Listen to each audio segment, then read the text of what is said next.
வணக்கம் குட்டீஸ். இன்னைக்கு ஒரு அழகான குட்டி கதையை பார்க்கலாமா? ஒரு பசுமை நிறைந்த மலை கிராமத்தில் ஆடும் ஆட்டோட குட்டியும் சந்தோஷமா ஒரு வீட்டில் வாழ்ந்துட்டு வந்தாங்க. ஆட்டுக்குட்டி எல்லா விஷயங்களையும் தெரிஞ்சுக்கணும்னு ரொம்ப ஆசைப்படும். ஒரு நாள் காலையில் ஆட்டுக்குட்டி ஒளி வீசக்கூடிய ஒரு வெள்ளை மேகமலையை பார்த்துச்சு. அம்மா, அது என்ன அப்படின்னு கேட்டுச்சு.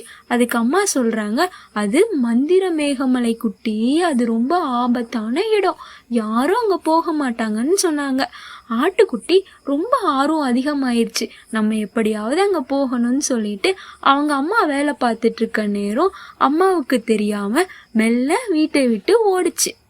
ஆட்டுக்குட்டி அந்த மந்திர மேகமலையை நோக்கி ஓடிட்டு இருக்கும்போது பாதையில ஒரு நிறமுள்ள ஒரு குட்டி பறவை அழுதுட்டு இருக்கிறத பார்த்துச்சு. ஆட்டுக்குட்டி என்னாச்சு அப்படின்னு கேட்டுச்சு. பறவை, என்னோட சிறகு காயம் ஆயிருச்சு, என்னால் பறக்க முடியலன்னு ரொம்ப வருத்தப்பட்டுச்சு. ஆட்டுக்குட்டி குளிர்ந்த சில பூக்களை எல்லாம் எடுத்து பறவையோட காயத்துக்கு மருந்து போட்டுச்சு. பறவை மகிழ்ச்சி அடைஞ்சிச்சு. ஆட்டுக்குட்டி, நீ ரொம்ப நல்ல உள்ளம், இதோ உனக்கு ஒரு பரிசு தரேன்னு சொல்லி பொன்னான மந்திரமணியை கொடுத்துச்சு. அந்த மந்திரமணி சாதாரண மணி இல்லை. அந்த மந்திரமணியை குலுக்குனா அது ஒளி வந்து உனக்கு உதவி பண்ணுன்னு பறவை சொல்லி மறைஞ்சிருச்சு. ஆட்டுக்குட்டிக்கு ரொம்ப சந்தோஷம். ஆட்டுக்குட்டி அந்த மந்திர மேகமலையை நோக்கி நடந்து நடந்து கடைசியா அந்த மந்திர மலையோட அடிவாரத்துக்கு வந்துருச்சு. ஆட்டுக்குட்டி அடிவாரத்துக்கு வந்த உடனே திடீர்னு காற்று சூறாவளி மாதிரி வீச ஆரம்பிச்சிச்சு. அப்போ ஒரு பெரிய கருப்பு நிழல் ஆட்டுக்குட்டி முன்னாடி விழுந்துச்சு. ஆட்டுக்குட்டி பயந்துச்சு. திடீர்னு அதுக்கு ஒரு யோசனை வந்துச்சு.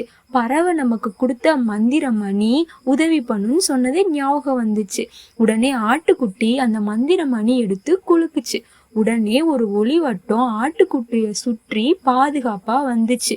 அந்த நிழல் யார் தெரியுமா குட்டீஸ்? அந்த மந்திர மேகமலையில வாழக்கூடிய ஆவி. ஆவி சிரிச்சிச்சு.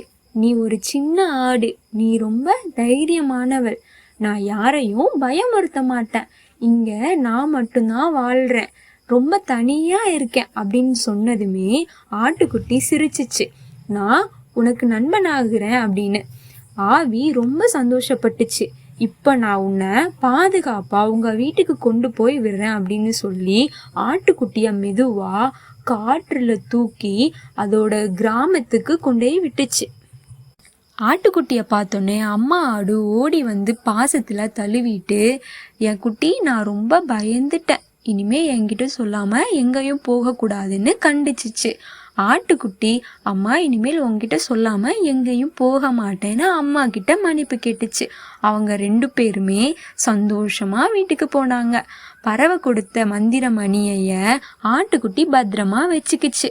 குட்டீஸ், தைரியம் நல்லது, ஆனா அம்மா சொல்வதை கேட்பது அதை விட ரொம்ப முக்கியம் குட்டீஸ். அடுத்த ஒரு குட்டி கதையோட உங்களை நான் சந்திக்கிறேன். பாய் குட்டீஸ்.